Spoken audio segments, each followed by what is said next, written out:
Welcome to this training that we have called Trendy Marketing Strategies.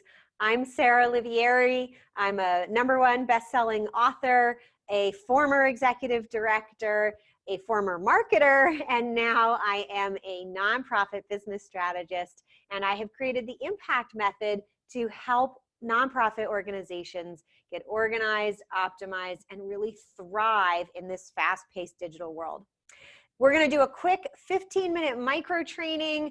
Lots of people ask me about marketing for nonprofits, and I have to tell you that I really believe that marketing for nonprofits has to really make a push for efficiency, because we don't always bring in money with our marketing. Sometimes we're delivering on our mission, and so if we don't have that many room for making mistakes. We really need the most bang for our buck and bang for our energy. If you have questions along the way, please drop them in the chat box. Otherwise, we'll have time at the end. Questions will not be on the recording. So if you'd like to ask something about your nonprofit that you don't want the whole world to see, it will be safe to do that. So let's dive in. First of all, when we're considering some new marketing or communications or fundraising tactics, that's all the buzz, we need to ask ourselves two main categories of questions. This is a two-part decision-making process. So first is, can we do it now? And as much as I love Bob the Builder and all the si se puede movements, I'm here to tell you no, you can't do everything all at once now. You really need to focus and choose the marketing, communications, fundraising activities that you can actually do. So this is not will it work for you. This is just like, can you physically do it? And I've given you a few prompts here. You can use this as a cheat sheet to run through whenever you're asking this question. So, are you experienced at this kind of thing? Let's say everyone's saying do a podcast. That's hot right now. But do you know how to do a podcast? Do you have access to an expert? If you do have access to an expert, can you just pay that expert? There's probably going to be a learning curve for some strategies or tactics and less for others. So think about that. Is there a learning curve for you? A big learning curve or just a teeny learning curve? How long or involved that's a typo there, will the ramp up or setup part be, right? So whenever you're engaging on some sort of marketing or communications tactic, there's the putting it out into the world, but then there's the planning it and setting it up. So let's say you're like, wow, we'd love to do an email welcome series for all of our first-time donors. Great, that's often a highly effective strategy, but can you handle that? Do you have the tool that will set up that kind of email? And do you know how to use that tool? Are there a lot of emails to write? You're going to have to hire someone to write these emails, or do you have them drafted somewhere else? This is like, how much is this setup process going to take? And can you handle that now?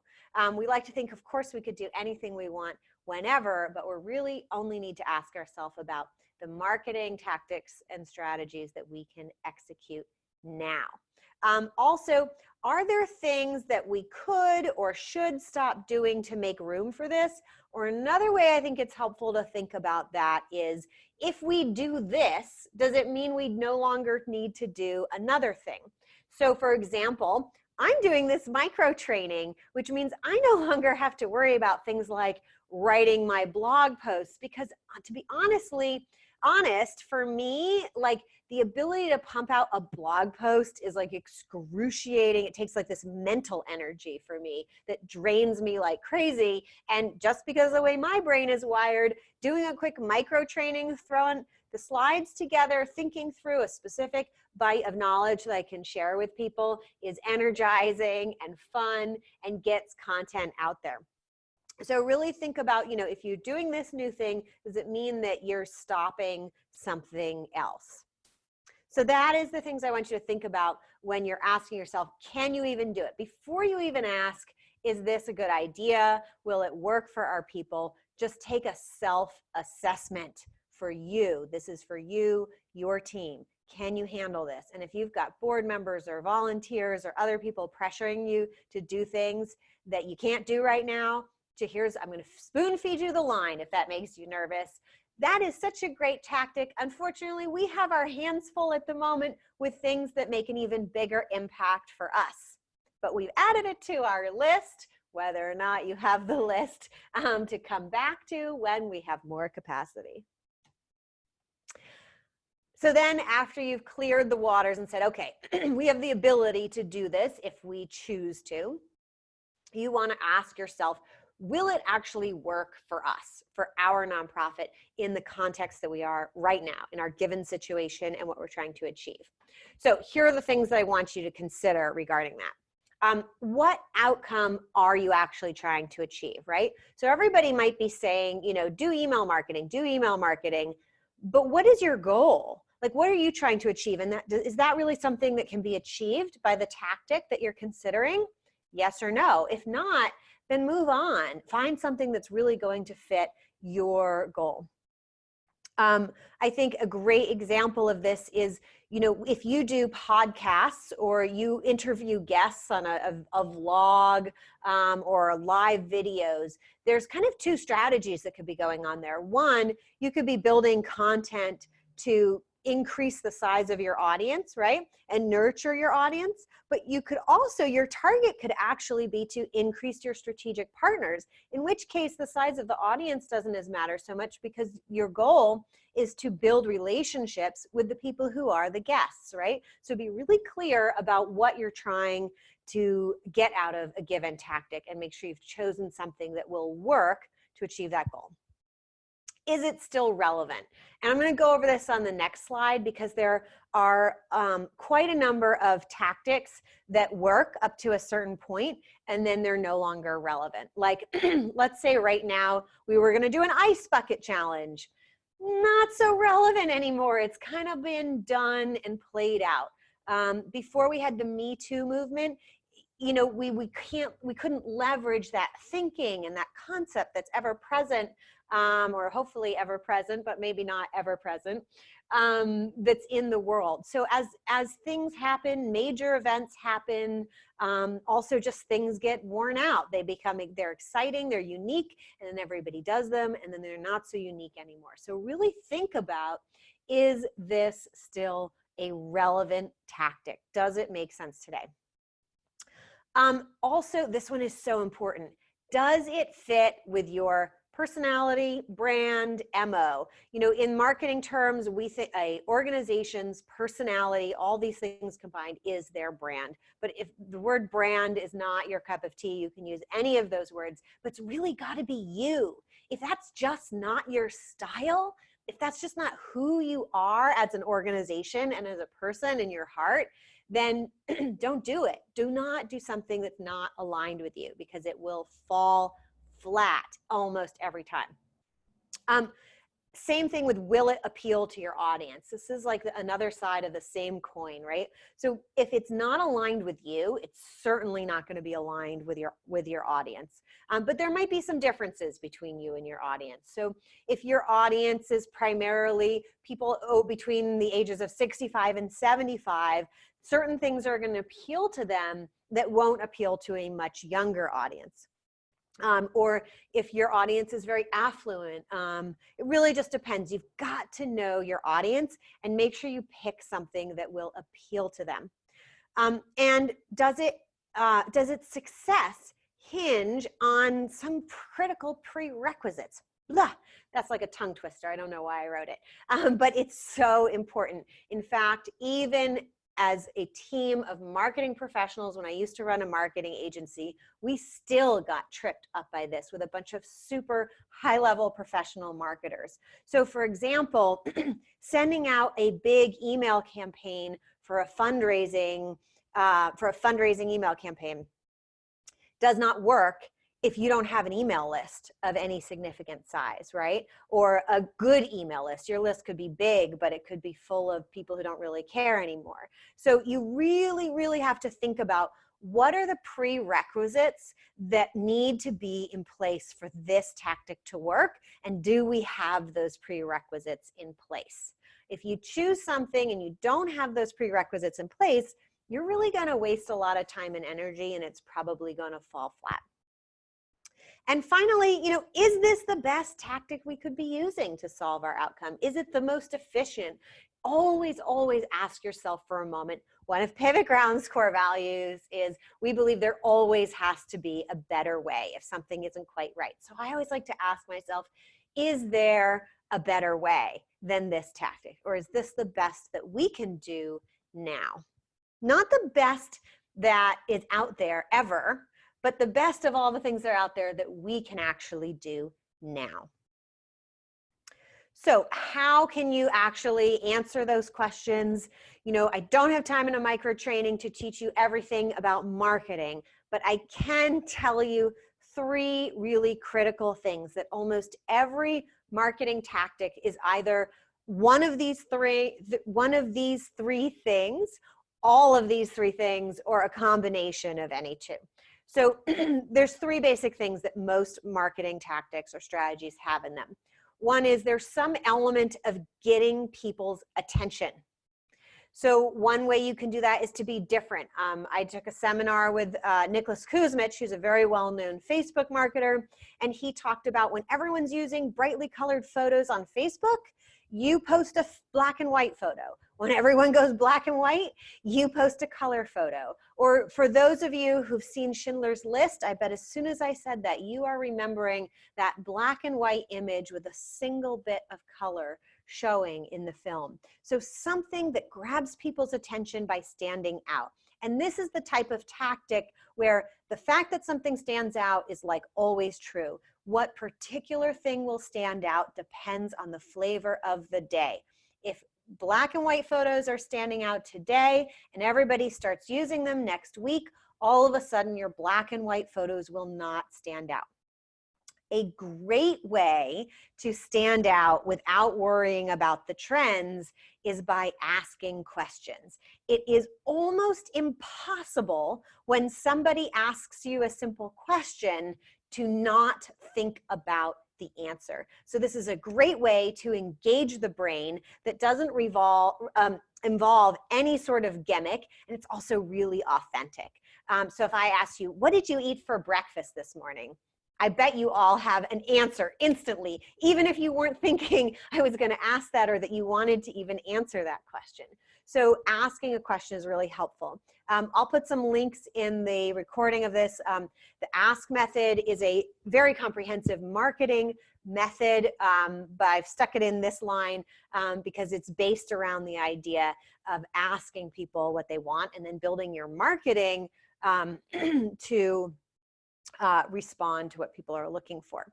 The next thing is you have to tell people what you want them to do. We're not doing blasting marketing just to say, hey, everybody, look at me. We're trying to get people engaged. We want that donor to give or to give again. We want that participant in our program to show up for their first appointment. We might want to convince a policymaker that they need to vote for a certain policy. But if I just say, hey, everybody, will you help me? It's really hard for you to help me. But if I tell you exactly what I want you to do, the chances are going to go way, way up.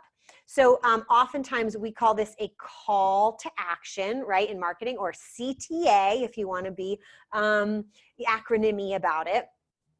But it's as simple as this. And the amount of specificity I cannot kind of drive home enough. So for example, if you want people to donate, don't say just donate, say click the button below to make your donation or to make your contribution. That click below, tell them exactly the physical action and where to take that action. And do not make it overcomplicated. If you've got a process you need to take people through, just ask them to do the very first step, and that may be a very small step.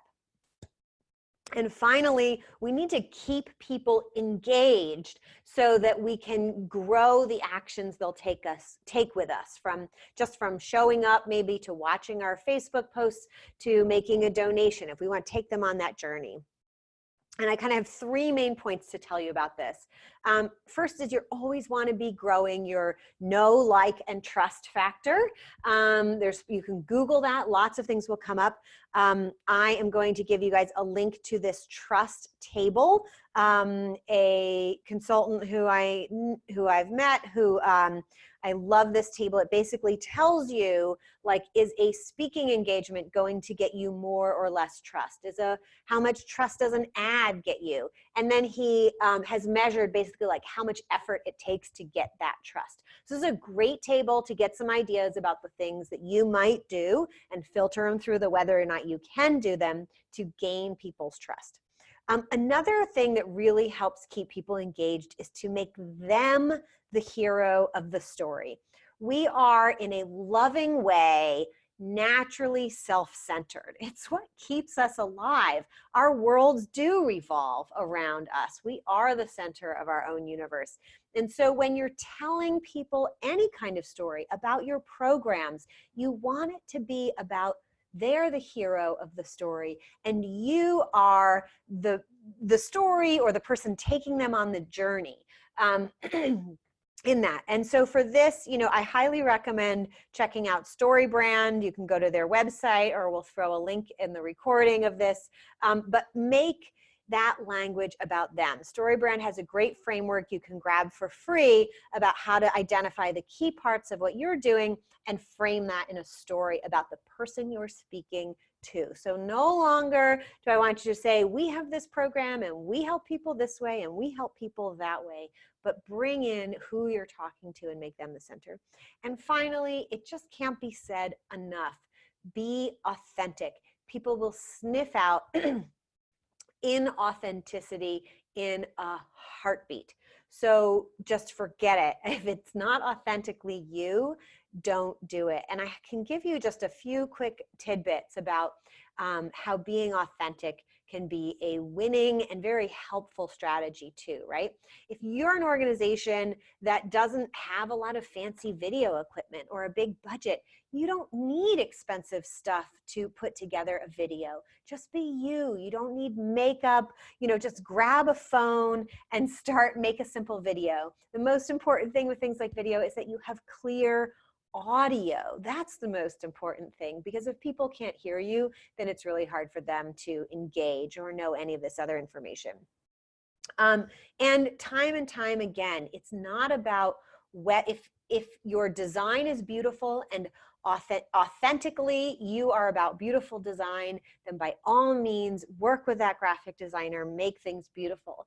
But if your mission, if your MO, your brand, if authentically you is not about beauty and everything being perfect, you don't need to have that look on the outside. Just show up as you, and people will embrace you for who you are. So if you've watched this and you're thinking that first decision making, like, can we handle this now? If you're going, we can't handle any of this stuff, we're too busy with everything else, please schedule a call with me. We have recently put out a course on building marketing capacity. It's not a course in marketing tactics, but actually how to build the ability to do marketing, communications, fundraising into your nonprofit.